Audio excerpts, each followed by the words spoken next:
Halo, Assalamualaikum warahmatullahi wabarakatuh. Jumpa lagi dengan saya Freddy Sudaryanto di channel YouTube Freddy Sudaryanto seputar kasus Jalan Cagak Subang. Pagi ini saya akan coba membahas ada saksi yang memang uh, cukup cukup cukup strategis ya. Ada saksi ya, kalau kita lihat saksi, kita akan melihat ada saksi-saksi yang memang mendekati kegiatan atau peristiwa pergerakan pada saat kejadian, yaitu di tanggal antara 17 dan 18. Khususnya di tanggal 17 adalah di menjelang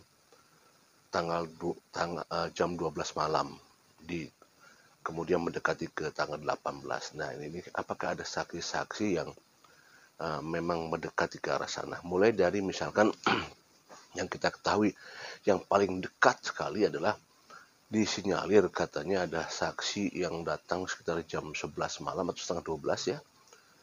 Ada 5 orang, kalau nggak salah di sana disebutkan ada 3 wanita dan 2 laki-laki. Entah apakah ini benar-benar saksinya ada apa tidak ya, karena di sana kalau nggak salah yang menyatakan melihatnya adalah seseorang yang mengendarai motor ya. Kemudian saksi mana lagi? Kita urut ke bawah lagi adalah saksi Pak Deden yang datang ke TKP di tanggal 17 malamnya itu sekitar kurang lebih sebelum Pak Yosep meninggalkan tempat, berarti sekitar jam 8-an ya, kurang lebih ya jam segituan. Dan sempat katanya mengobrol juga, masuk ke dalam dengan Pak Yosep. Malah sempat bercerita masalah bahwa almarhum Amelia dan Ibu Tuti sedang di depan di halaman, katanya sedang melihat bulan purnama apa ya, seperti itu. Nah, saya coba akan membahas yang saksi yang kedua ini, yang Pak Deden. Karena kalau saksi yang pertama itu kan orang yang melihatnya adalah memakai kendaraan dan tidak ada kesaksian lagi yang mengatakan siapa yang datang itu. Nah, kalau yang kedua ini kan disaksikan oleh Pak Yosep. Karena sempat ngobrol dengan Pak Yosep, saksi Deden ini. Nah, tentu ini sebenarnya menjadi saksi yang strategis ini ya, karena lebih dekat kepada kejadian ya, proses kejadian. Memang yang 5 orang itu lebih dekat lagi karena jam 11, tetapi tidak ada persaksian lain, hanya satu orang persaksiannya, yaitu yang pengendara motor. Tidak ada penguat lagi. Nah, sedangkan saksi Deden ini ada diperkuat dengan, karena beliau saksi Deden ini adalah ngobrol sama Pak Yosep, berarti ada pembanding lah ya, ada pembanding. Kalau misalkan dikatakan misalkan ini benar, apakah saksi ini ya bisa dikatakan di atas 50% benar gitu ya. Nah, tetapi masalah kebenarannya jelas ini adalah ada di ranah kepolisian. Cuman yang begini, kenapa saya bilang ini strategis? Saksi Deden ini berapa menit ada di sana? Ya.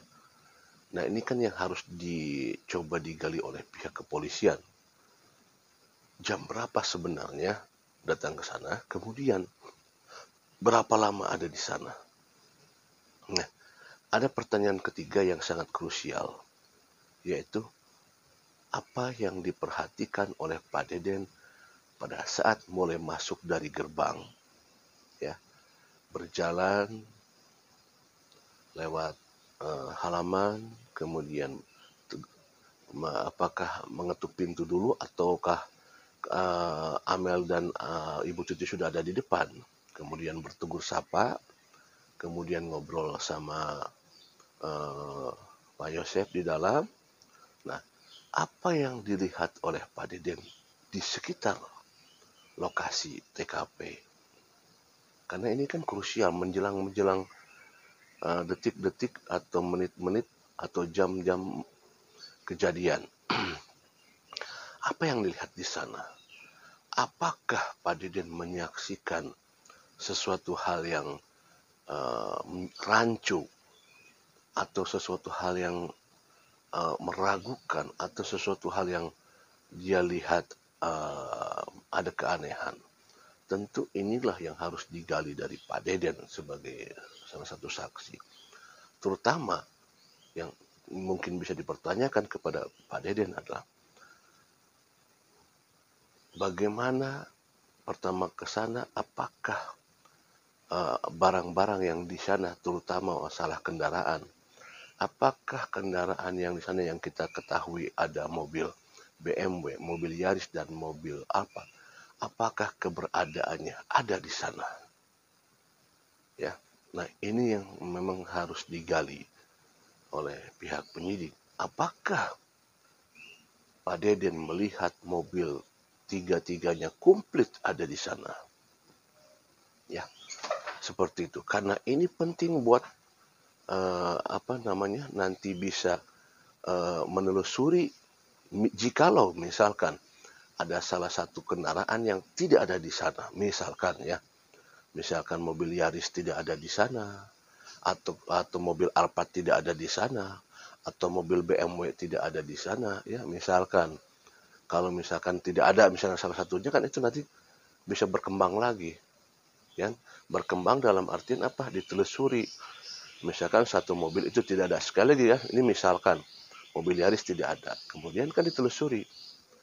Nah, kemana mobil Yaris ini? Tentunya ada saksi yang ikut serta di sana, yaitu ada Pak Yosef masih ada di sana kan, masih ada di sana. Nah, tentunya ini pembandingnya adalah Pak Yosef. Nah, justru ini pertanyaannya, sekali lagi jika ya kalau misalkan ada tidak ada masalah. Nah, pertanyaan kedua adalah apakah Pak Deden melihat posisi-posisi mobil di sana? Parkirnya seperti apa? Menghadapnya kemana? Seperti itu. Ya. Nah, tentunya kan ini suatu hal yang memang bisa ditelusuri. Apakah ada kejanggalan pada saat di jam sekian? Sekali lagi bahwa itu adalah jam-jam mendekati waktu yang sangat krusial. Ya kan? Apakah dari keadaan kedua almarhumah pada saat itu sedang apa? Apa yang dibicarakan di sana? Ya. Kemudian dengan Pak Yosef membicarakan masalah apa? Tentu ini hal-hal inilah sebenarnya bisa jadi kunci, karena Pak Deden ini adalah orang kedua. Kalau memang orang pertamanya jam 11 ada, berarti orang kedua yang mendekati kepada jam waktu krusial. Ya. Nah, apakah ada hal yang mencurigakan menurut Pak Deden pada saat Pak Deden ke sana? Ini jadi misteri. Assalamualaikum warahmatullahi wabarakatuh.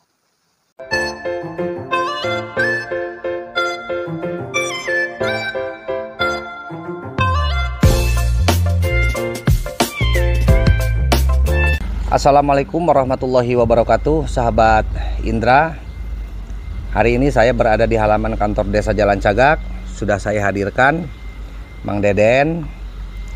Mang Deden ini adalah saksi pada waktu terakhir sebelum Watuti dan keponakan saya Amalia Mustika Ratu meninggal dunia. Jadi Mang Deden ini orang yang disebut oleh pengacara Pak Yosef pada waktu pemeriksaan terakhir bahwa ada tamu datang ke rumah Watuti. Nah, jadi kita tunggu penjelasan dari Mang Deden, apakah Mang Deden sengaja bertamu atau memang Mang Deden pada waktu itu lewat, kemudian karena lihat ada Watuti di luar ya Mang ya, karena Mang Deden ini sudah tidak seperti orang lain dengan Wah ini, karena Mang Deden pernah dulu sering bantu-bantu di rumah Watuti. Nah, tidak usah berlama-lama sahabat Indra, sesuai dengan keinginan sahabat, ada yang meminta untuk menghadirkan Mang Deden supaya lebih jelas dan tidak ada persangkaan yang lain-lain. Ya, Mang Deden, pada waktu itu Mang Deden pulang dari mana malam-malam itu? Punten Kang Oya. Mang Deden habis narik dari Jam berapa, Mang? Sekitar setengah 8 lah. Setengah 8 malam. Iya. Nariknya jam 7-an lah. Bisa narik Siglerang, pulang. Nah, di luar ada Amel sama Teh Tuti. Jadi lagi Tuti sama Amel masih di luar. Lagi duduk. Lagi duduk. Nah, terus Amang saya begitu masuk lihat ada. Nah, berhenti. Terus masuk, teh biasa, nggak biasanya di luar gitu, damang biasa. Nah itu udah salaman, Pak Yosep juga ada di dalam, kata. Cerita terbuka. Kata Watuti teh. Masuk, salaman. Ngobrol. Ngobrol berapa menit di sana sama Pak Yosep? Paling 5 menitan lah. 5 menit ya. Jadi itu sekitar jam setengah 8 malam ya, Mang ya. Jadi Amang itu karena melihat dari di luar, dua-duanya lagi di luar, Amang berhenti kemudian nyamperin dan Watuti waktu itu bilang bahwa ada Pak Yosep. Jadi Amang ngobrol 5 menit saja. Nah setelah itu Amang sudah keluar. Yosep juga keluar di pintu gitu. Pintu.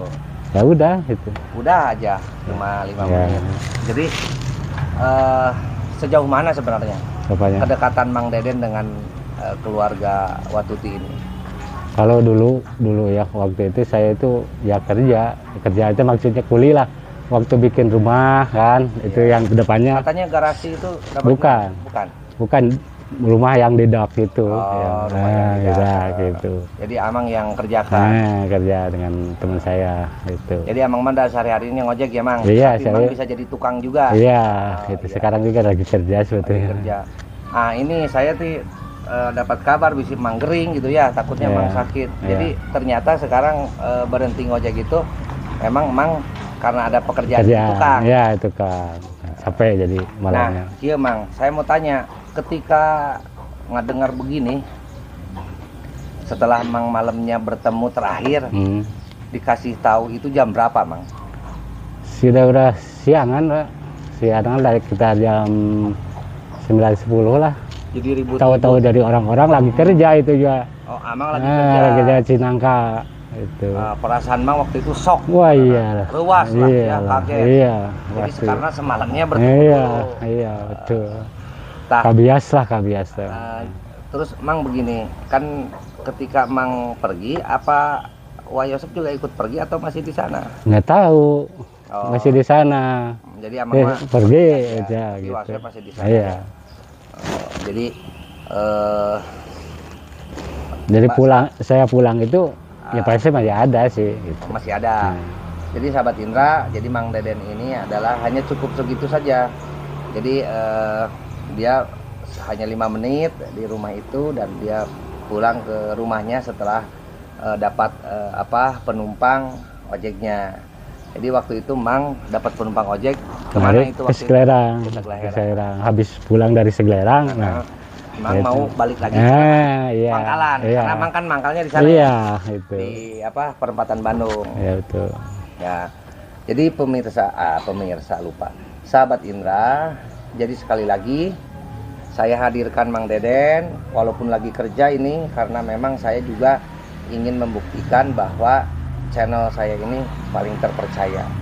Kenapa terpercaya? Karena saya menghadirkan orang-orang yang langsung